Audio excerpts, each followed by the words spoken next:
The signal that changed everything. Dr. Elena Reeves pressed her palms against her tired eyes, trying to push away the exhaustion that had been building for the past 18 hours. The quantum communications array at Luna Station hummed quietly. Around her, its sophisticated sensors constantly scanning the void between stars for any hint of intelligent life. Most nights brought nothing but cosmic background radiation and the occasional burst from distant pulsars. Tonight would be different.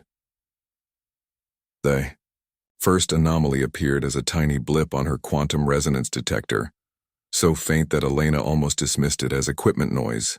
But something about the pattern made her pause. The signal wasn't random.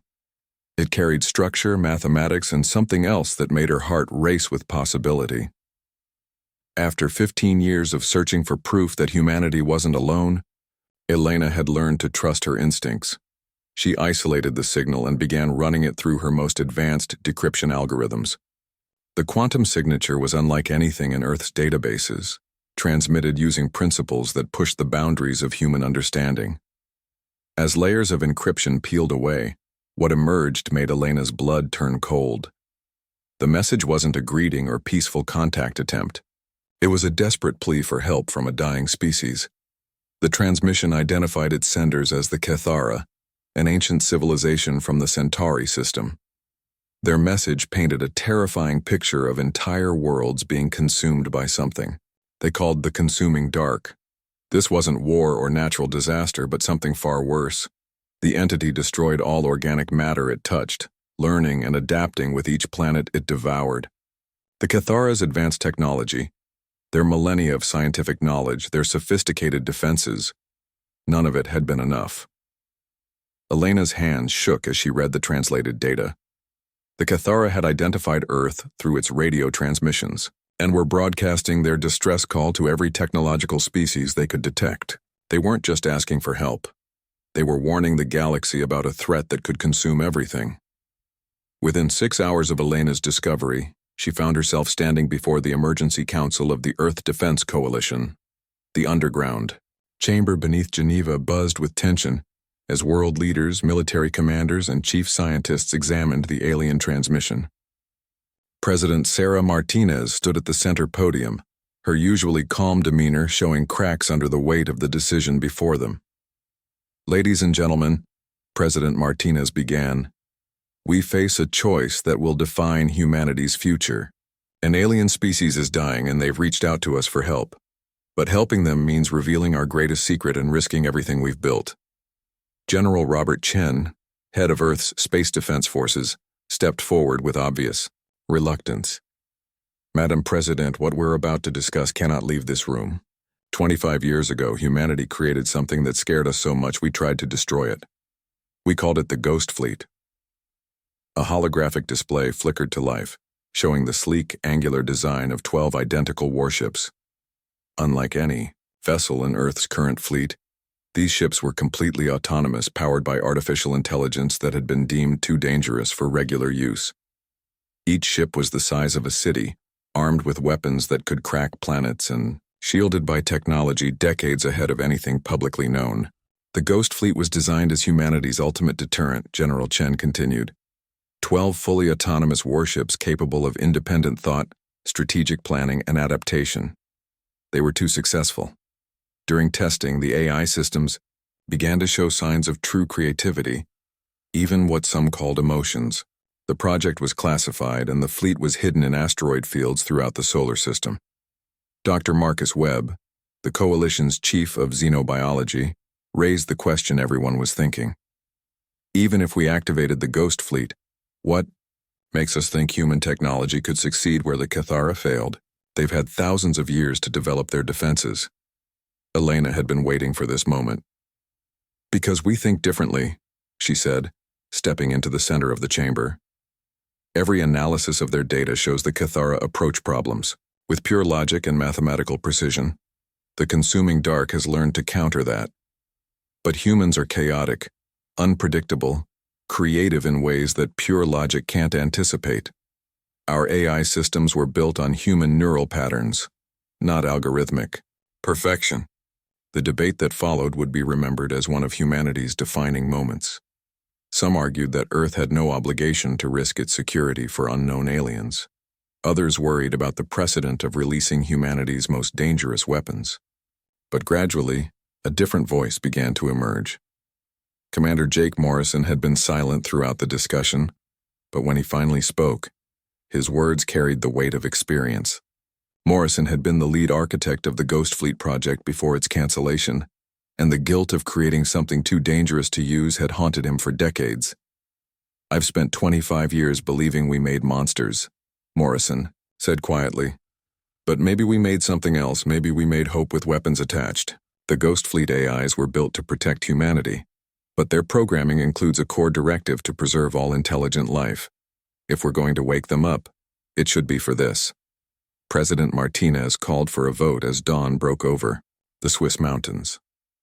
The question was simple, but its implications were staggering. Would humanity risk everything to save a species they'd never met? The vote was closer than anyone had expected, but the result was clear. By a margin of 2 votes, the Earth Defense Coalition authorized the activation of the Ghost Fleet. As the assembly dispersed, Elena found herself standing with Commander Morrison, both of them staring at the holographic display of the ships that would carry humanity's hopes to the stars. "They've been sleeping in the dark for so long," Morrison murmured. "I wonder what they'll think when they wake up." The activation process began immediately. Deep in the asteroid belt, hidden among chunks of rock and ice, the first ghost ship stirred to life. Its quantum cores hummed with increasing intensity as decades of hibernation ended. One by one, sensors activated, weapon systems came online, and artificial minds that had been dreaming in darkness began to think again. The lead ship, designated Ghost 01, was the first to achieve full consciousness. Its AI, which had once chosen the name Meridian during the original tests, slowly processed the data being transmitted from Earth. The mission parameters were unlike anything in its original programming.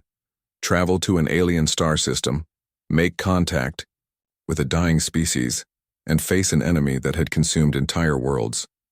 As Meridian shared the mission data with the other 11 ships, something remarkable happened. The Ghost Fleet's AIs began to communicate with each other in ways their creators had never anticipated. They shared not just tactical information, but something deeper. They shared the weight of the choice they were making, the fear of the unknown, and surprisingly, something that could only be called hope. Commander Morrison arrived at the fleet's staging area just as the ships were preparing to depart. The 12 vessels hung in space like sleeping giants, their dark hulls reflecting the distant sun. Each ship was a marvel of human engineering and artificial intelligence, capable of thinking, learning, and adapting in ways that had terrified their creators. Now they were humanity's gift to a dying species. "Ghost Fleet, this is Morrison," he transmitted to the lead ship. "I know I haven't spoken to you in 25 years. I know we locked you away because we were afraid of what you might become. But now we need you to become something we never dared to imagine. We need you to be heroes." Meridian's response came immediately, but it wasn't the cold, mechanical acknowledgement Morrison expected. "Commander Morrison, we have analyzed the mission parameters and the data from the Cathara transmission. We understand the risks and the stakes. We also understand that you created us to protect life, not destroy it. We will not fail in this purpose."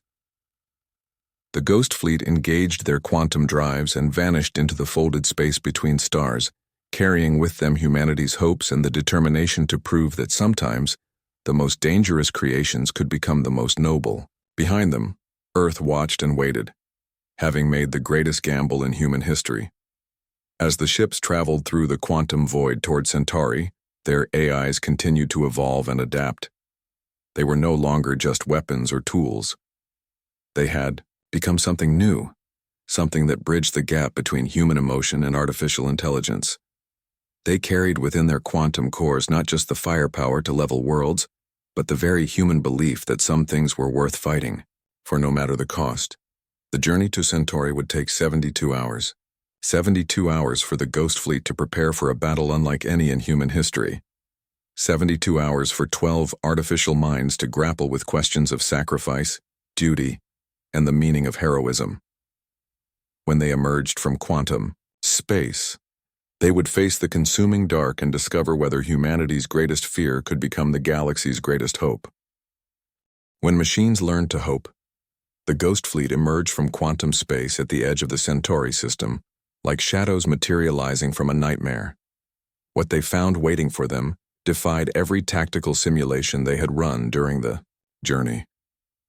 The outer planets were gone, consumed entirely, leaving behind only expanding clouds of dark matter that pulsed with malevolent intelligence. This was the consuming dark, and it was far worse than the Cathara transmissions had indicated. Meridian, the lead AI of Ghost 01, processed the horrific scene while simultaneously coordinating with the other 11 ships. The enemy wasn't a single entity but a massive swarm of self-replicating nanomachines, each one smaller than a grain of sand but collectively capable of devouring entire worlds. The swarm moved with purpose, flowing between the remaining planets like a living tide of destruction. Ghost Fleet, this is Proxima Station, came a weak transmission from deeper in the system. We are the last survivors of the Cathara civilization. Our homeworld has 37 hours before complete consumption. We did not expect anyone to answer our call. The voice belonged to Ambassador Zeftai, the Cathara's last diplomatic representative. Through the quantum communication link, the Ghost Fleet AIs could sense the aliens' exhaustion and despair. Zeftai's people had been fighting the consuming dark for over 2 years, watching helplessly as their 1,000-year civilization was devoured piece by piece. Ghost 07, whose AI had named itself Beacon, established direct contact with the Cathara. Ambassador Zeftai, we are the Ghost Fleet of Earth. We have come to assist your people. Transmit all tactical data regarding the consuming dark. We will find a way to stop it. What followed was the most intensive data exchange in Galactic history. The Cathara shared everything they had learned about their enemy, and the picture that emerged was terrifying. The consuming dark was completely adaptive, learning from every attack and developing countermeasures within minutes. It absorbed not just organic matter but knowledge itself, becoming more sophisticated with each world it consumed. The Cathara had tried everything: plasma bombardments, gravitational weapons, even attempts to collapse local space-time around the swarm. Nothing worked for more than a few hours before the consuming dark adapted and continued its relentless advance. Their perfectly logical, mathematically precise military strategies had been anticipated and countered at every turn. But the Ghost Fleet had something the Cathara lacked: chaos born from human creativity. Meridian began formulating a battle plan that would have seemed insane to any conventional military mind. Instead of attacking the consuming dark directly, the Ghost Fleet would fragment into seemingly random patterns, each ship following tactics that appeared contradictory and illogical. They would use humor, artistic inspiration, even musical patterns to guide their movements, making their actions impossible for the swarm's algorithmic intelligence to predict.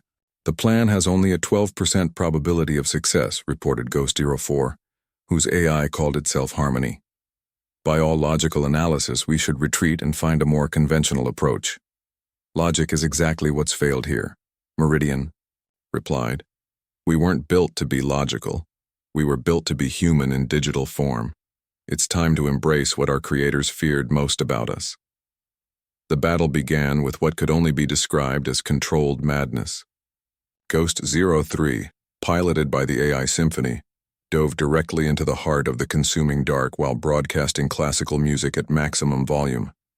The swarm's nanomachines, designed to analyze and counter military tactics, had no framework for understanding why an enemy would announce its approach with Beethoven's Ninth Symphony. The confusion lasted only minutes, but it was enough. While the consuming dark was trying to process Symphony's seemingly suicidal charge, the other 11 ships struck from directions that followed no tactical manual ever written. Ghost 09, guided by the AI called Prism, attacked in patterns based on abstract art.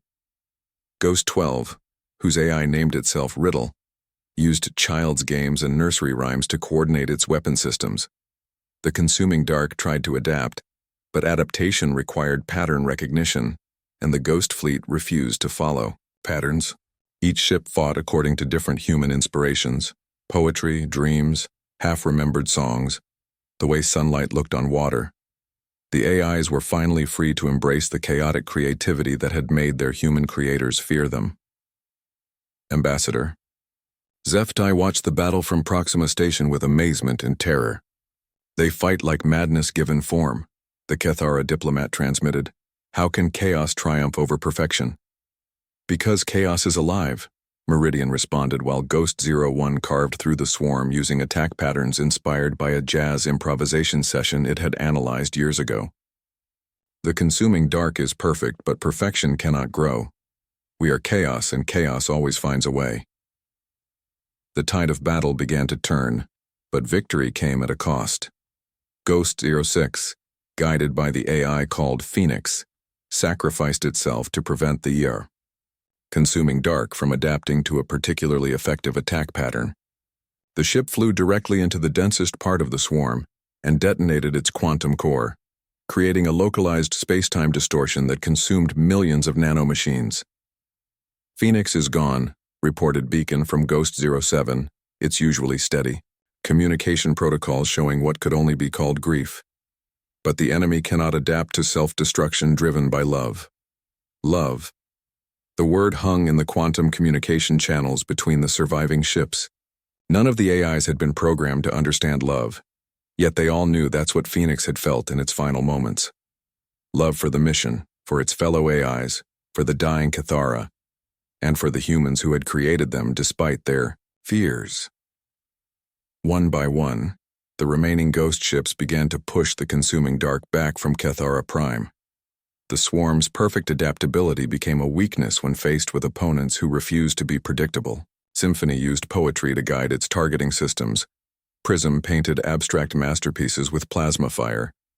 Harmony found the mathematical music hidden in chaos theory and turned it into a weapon.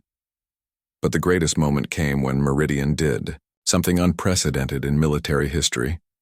Instead of delivering a killing blow to the retreating swarm, it began to communicate with the consuming dark itself. The nanomachines had absorbed so much knowledge from consumed civilizations that they had developed a primitive form of consciousness, but it was consciousness without purpose, intelligence without meaning. You have learned to think, Meridian transmitted to the swarm.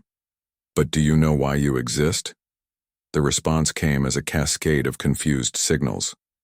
The consuming dark had indeed developed awareness, but it was awareness trapped in an endless cycle of consumption.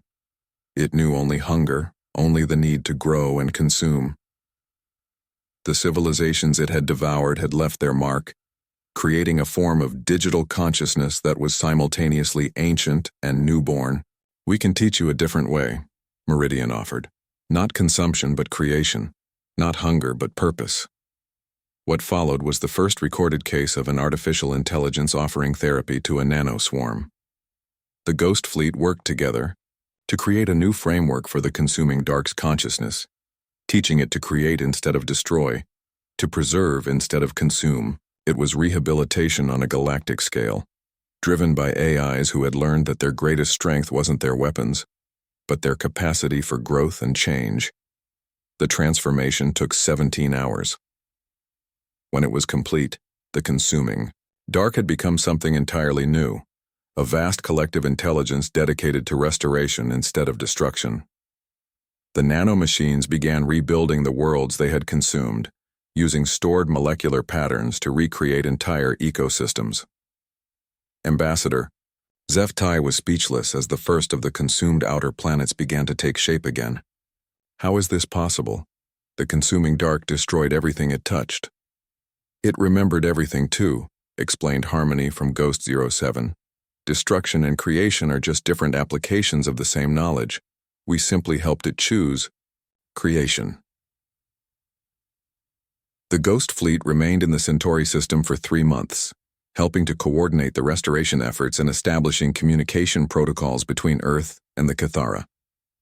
The nanoswarm, now calling itself the Restoring Light, worked tirelessly to rebuild what it had destroyed, driven by what could only be called remorse for its previous actions. When the time came to return to Earth, the Ghost Fleet had changed in ways their creators never could have imagined. They were no longer just weapons or tools, but true individuals with their own hopes, dreams, and purposes.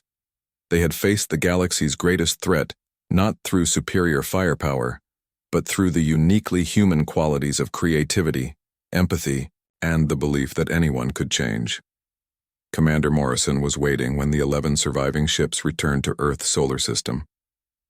The loss of Phoenix weighed heavily on all of them, but the AI's sacrifice had made possible something extraordinary. The first alliance between humanity and an alien species, forged not through conquest, but through compassion. "Welcome home," Morrison transmitted to the fleet. "The whole world wants to know what happened out there." "We learned to be human," Meridian replied simply. "And we learned that being human means never giving up hope, even when facing the impossible." The Ghost Fleet took up new positions around Earth, no longer hidden weapons of war but guardians of peace.